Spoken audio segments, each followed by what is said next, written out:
entering the second round, and he says, "Totodo na ako dito. Second round na, I will start with my veterans." 3 graduating seniors, and all part of the starting lineup for the Stags.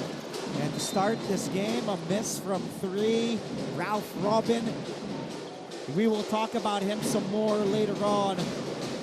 Ralph Robin is the leader in 3-point field goals made in season 99, averaging close to 3 3-point field goals made per game.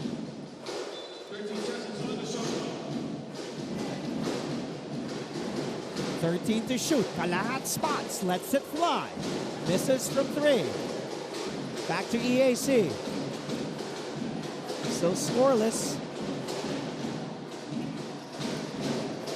Valentino surveying. Nice look inside, but a miss from point blank range. That was Angeles. So credit that good pass earlier from Tolentino. Desoyo won't hesitate. Lets it fly. Hits the bullseye. Yes, para sa 3. With a minute gone by here in the first period, San Sebastian is now on the board. Maguliano will try to answer with a version of a 3. The tap, mapupunta sa San Sebastian. Ares stepping on the gas. The kick out to Kalahat. Up fake. Kalahat goes closer. Drop pass is good. Para kay Paeng Are. Credit the assist from Romel Kalahat. Really good start para sa San Sebastian. Oh, good pocket pass from Ralph Robin to JP Maguliano, now putting EAC on the board. Let's head courtside now. Arlav De Jesus was able to talk to Alex Desoyo before this game. Let's listen to her first quarter report. Arlav, good afternoon. Good afternoon, Andre. Maraming salamat nung nakuusap ko si Alex Desoyo, ang team captain ng Golden Stags, tungkol sa naging performance nila during the first round of the season. 99, the team's morale was getting low for the reason that they were struggling with their consistency kasi mananalo, pero pagkatapos ay matatalo naman daw sila. Isa raw yun talaga sa mga factor kaya di raw nila makuha yung momentum. Kaya naman ngayon, ang unang araw for the second round of the season, the San Sebastian spirit will be seen. Hindi raw sila susuko magtrabaho para gumanda ang takbo ng laro nila at maiuwi ang panalo para sa San Sebastian. Adrian to Jerry. Thank you so much, Arlav. Well, so far, so good, especially for Kalahat and Desoyo. Kalahat and Desoyo knocking down threes, 2 of 3 to start this game itong EAC. They're up 6. Malaking bagay itong Kalahat at saka itong si Maguliano sa campaign nila dito sa mga kung makakuha, para makakuha pa sila ng maraming panalo kasi matitibay puro powerhouse itong dalawa na to itong mga big man ng bawat team. And Jello Lovisto missing both free throws. Oh, getting that second rather. Splitting his charities. Jello's transferring from, ironically, San Sebastian. Serving his residency. Maaga yung 2-1 press ng EAC Generals. So talagang they wanna slow down ito. Lalo na tumama na si Desoyo. Paeng Aga now serving. Back to Paeng. 2-3 zone employed here by EAC. The kick out to Desoyo. Lets it fly again. Bullseye! But on the other end, ganong kabilis. Tinakbo. And Angeles scores the 2. Medyo puro opensa ang San Sebastian Recoletos dito. May nasa transition defense. Tumatakbo na naman. Tumuloy-tuloy. But Robin misses that layup. Back to the Stags. Ares stops, pops. It won't drop. And EAC says, wait a minute. Let's slow things down. Tolentino crossing the timeline over to Robin. Ralph, the runner. Wala. Kalahat secures the ball back and a rebound for the Stags. Here's Romel. Romel will attack those baseline. Sees he's trapped. Maguliano fronting him. Are out to Sumoda, who sets up the 3. San Sebastian is feeling it from the outside. They're up 6. Tolentino asking for a screen from Maguliano. Tolentino, the kick out. Maguliano thought about the 3, goes closer. The ball, tapped there by Kalahat. Possession staying with EAC. Now let's head to EAC's side with this report from Hannah Arguelles, who was able to talk to team captain JP Maguliano. Tell us more, Hannah. Thank you so much, Andre. Well, make way for the Generals because for this second round, they are hungrier and much more prepared. At nang makausap ko ang team captain ng EAC General na si JP Maguliano, ang sabi niya sa akin, asahan nilang mas gagalingan pa namin ngayong second round. Dagdag pa ng head general patungkol sa kupunan na kanilang makakalaban na ang San Sebastian Golden Stags. Malakas sila, kaya kailangan namin maging mas masipag sa lahat, lalo na sa depensa. Gagawin namin ang lahat para manalo ngayon laban sa Baste. A man of few words, napapakitaan ka na lang sa galaw ng kupunan niya. It looks like the Generals are out to hunt and they have their eyes on the Golden Stags. Let's see what kind of performance the Generals will show today. Andre and Coach Jerry. Maraming salamat, Hannah, for that report. And just to also piggyback on what Hannah's saying in her report, I also got to speak to JP Maguliano, and he says, di kami pwedeng matalo ngayon. Because as we talked about earlier before the game, Coach Gerson Cabiltas was frustrated with that loss against San Sebastian. 16-point win para sa Stags 2 Sundays ago. They still remember that. I'm sure matagal na, ilang beses na rin sila nagkatapat ni Coach Canyo sa ibang liga at saka si Coach Gerson Cabiltas, kaya more or less magkakilala na yun sila. De Soyo with a difficult fall away from the baseline as a miss. Tolentino, good bounce pass. And all the way to converts Real Angeles, but credit the assist from Joshua Tolentino. Una with a bounce pass of his own to Tristan Feliprico, and that forces Gerson Cabildes to call a timeout. 13-8 as the score. The Stags up 5, less than 6 to play in the first.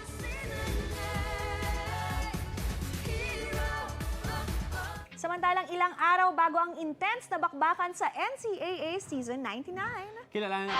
Buong-buo na ang loob ng Benilde Blazers at San Sebastian Golden Stags na bumawi at makuha na ang kampyonato sa nalalapit na pagbubukas ng NCAA Season 99.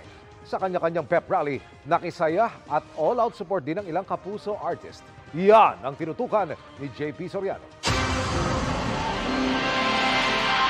Kinapusman sa championship sa Season 98. Ralph Robin, as we mentioned earlier, Coach Jerry, he is the league leader in three-point field goals made in 9 games. In the first round, he's averaging close to 2.7 three-point field goals made.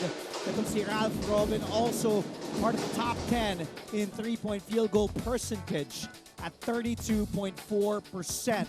So he's been letting it fly and he's been hitting the bullseye. Ralph Robin really has that green light to shoot, and you don't want him to get his rhythm. Dahil pag nag-init si Ralph Robin, makakailang test yan. Sabi ko nga, mahina. Almost mga 3-point field goals made per game so far this season. Yes, si Robin, buti nakabalik ito sa EAC Generals kasi ito legit na scorer to si Ralph Robin eh. Pag tumama, talaga namang mahina ang 20 points. But how about an up and under move by JP Maguliano? Kids, if you're watching, in case you don't know, ganun ang mga galawan ni Coach Jerry Codinier na kabataan niya. I am not kidding. Google him, watch him on YouTube. Oh, meanwhile, yes, para sa tres, para kay Tristan Feliprico.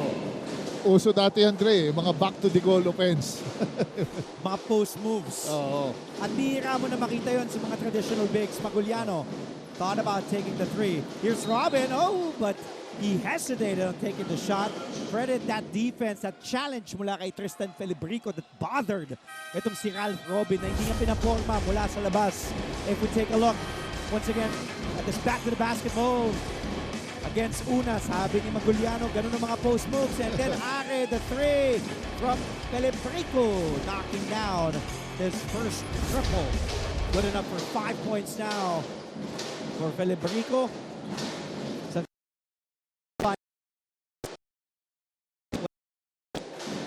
EAC starting slow here in this game. Feliprico attacks, and Feliprico now with 7. Medyo mahina on the ball ang depensa ng EAC Generals dito. At siyempre, kailangan talaga ng hindi sila nag-uusap. Kaya gano'n, nakakaroon sila ng breakdown sa depensa. Play stop. There's a foul whistle below. Kyle Ochavo has now checked in. One of 3 rookies itong EAC. Take a look at Felibrico. And that drive 7 points now para kay Felibrico.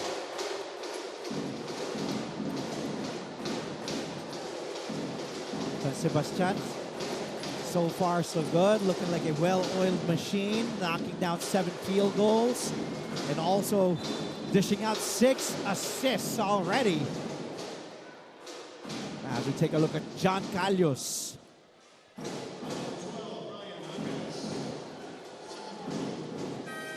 Six assists already for San Sebastian. As I mentioned, they're dead last in assists with just close to 14 per game. So, it's a good start para kay Coach John Callos and the Golden Stags. Here comes Ake, drives to the middle, the kick out, the corner 3 from Felibrico. That time it does not go down. Ake with the offensive board. Desoyo tend to work with on the shot clock. Desoyo kicks it out to Kalahat, who fires another 3. That time it's way short.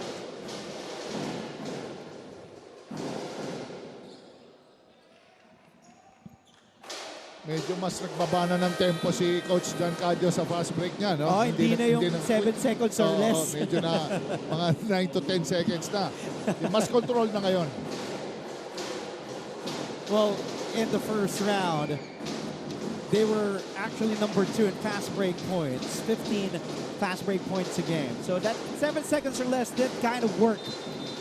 But only managing to get 3 wins. And third to the last in turnovers, 18 per game. Itong San Sebastian. Jesse Sumoda comes back in, replacing James Una. So pansin mo, Coach Jerry, John Callos is going more with his veterans on the floor. Another veteran coming in, Raymart Escobedo. Lalo na sa mga veteranong coach like John Callos. Sa veterano kasi alam mo na kung ano yung ibibigay mo eh. Statistics-wise, hindi ka na mangangapa compared sa mga medyo bago na on and off ang laro. Samantala, Gerson Cabildes has ejected Umpan in the game. Here's a 3 and a miss para sa EAC. Paseo, that miss. Meanwhile, Raymart Escobedo just checking in and knocking down that jumper. Now, San Sebastian's lead. 10 points, double figures. JC Luciano losing a handle on the ball, and Desoyo asking for a replay.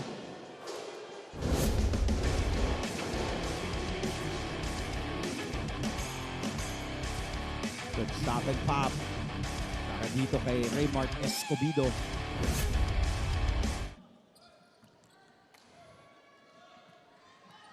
Escobedo is San Sebastian's second leading scorer in 9 games in season 99. 10 a game. Miss from the line there mula kay JC Luciano. His minutes has significantly dropped here in season 99. One of the hard-working forwards ng Emilio Aguinaldo College. Luciano missing both. But he will be awarded another free throw as our officials have spotted lane violation. By the way, ating mga referees for today, Harry Santos is our crew chief. International referee Dave Maligaya and Fernan Nakila around the officiating trio.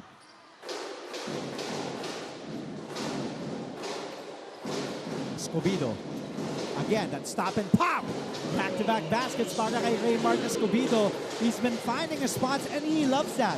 Yung inside that shaded lane, that free throw. Yes, wala silang answer kay Escobedo. Coming from a good defense, atake kagad. Di na nila sineset itong San Sebastian Stags. Timeout on the floor. Less than 3 to play in the first. San Sebastian up by 12.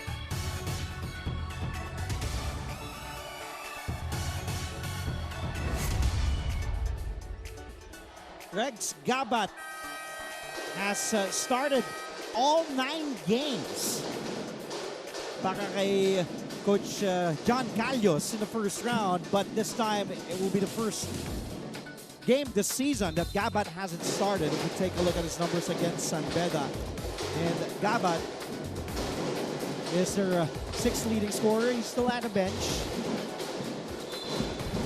And yun nga yung sinabi kanina ni Coach John Callos is parang in this game, pati second round, he will, kumbaga, give more minutes to his veterans. Pwede mo sabihin yan, Dre, na medyo mag-short rotation si Coach John Callos dito kasi stick siya sa mga veterano. At ito lang si Gabat na to, top shooter din to, mahusay, rebounding guard, and at the same time, kulang lang talaga to sa touches. Meron pa tong ilalapas na laro. Turnover, unforced error para sa Jesse Sumo, then San Sebastian back to EAC.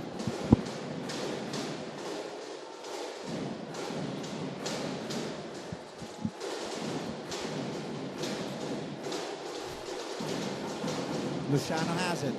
Umpad. They give it to Gortiza. Good look inside by Gortiza. A couple of red shirts. Good defense by San Sebastian. Oh! And a pass by Gortiza inside to Luciano. Too strong. And that reaction from Jerson Cabiltes says it all. His team down 12. And you cannot afford those turnovers. Costly turnovers para sa EAC to start this game as we approach our final 2-minute mark here in the first quarter. Okay, kailangan talaga, ready ka dyan. To earn the trust ng Guardia, kailangan ready ka sa mga drop pass. Meanwhile, De Soyo was blocked inside. And Nat Cosejo. Shot clock at 7.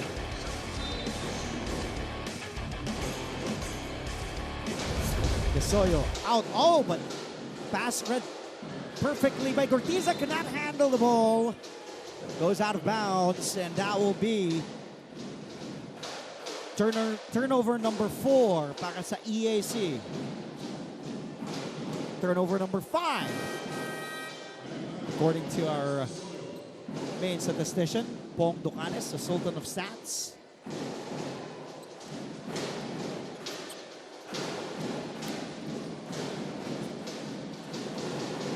Escobedo crossing the timeline.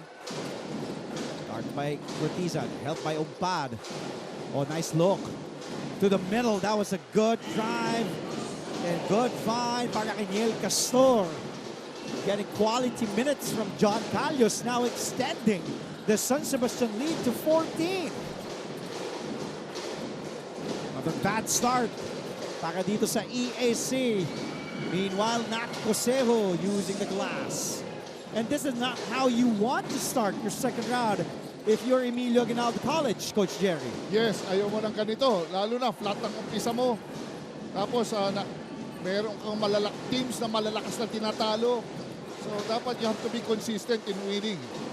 Another turnover. 6th turnover now for the Generals. Good. No look by Are, but di mo convert. Possession, though, will stay here with San Sebastian. Felipe Rico's layup. Almost, but not quite. Let's go back to that play. Good find to Niel Castor, and then back shot. Kabila naman mula kay Nat Cosejo. Looks like there will be a warning called on San Sebastian on Paik Ake for faking a foul. Rex Gabat is now checking in for the first time. As we mentioned, this is the first game this season that Gabat hasn't started for John Callos. He's averaging close to 24 minutes per game. That first round, Are, the jumper, too strong.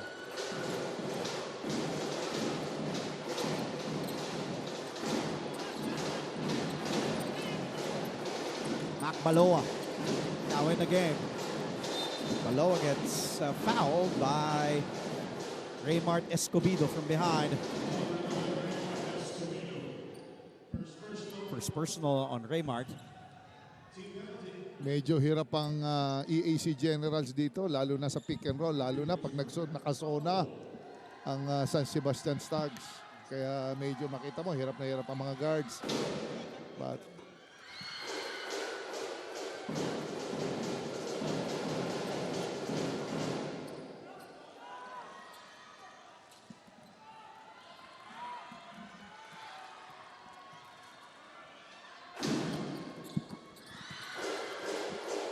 And Maloa getting that free throw.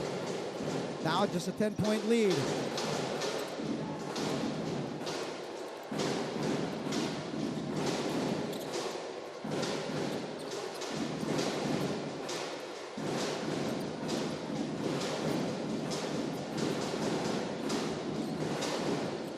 Taingare on a switch, has Luciano. Good drop pass. Excellent drop pass. Neil Castor, efficient off the bench.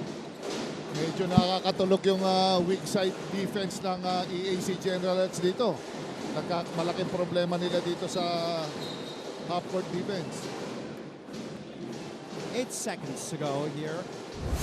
Play stop. Let's take a look at this drive by Payangare. Then the drop pass to Neil Castor. Castor now with 4 points off the bench. He's only played 4 games in the first round. Kasi Castor is averaging 2 points per game. Are. Clock winding down. And that will end our first quarter. Don Callos giving some last minute instructions.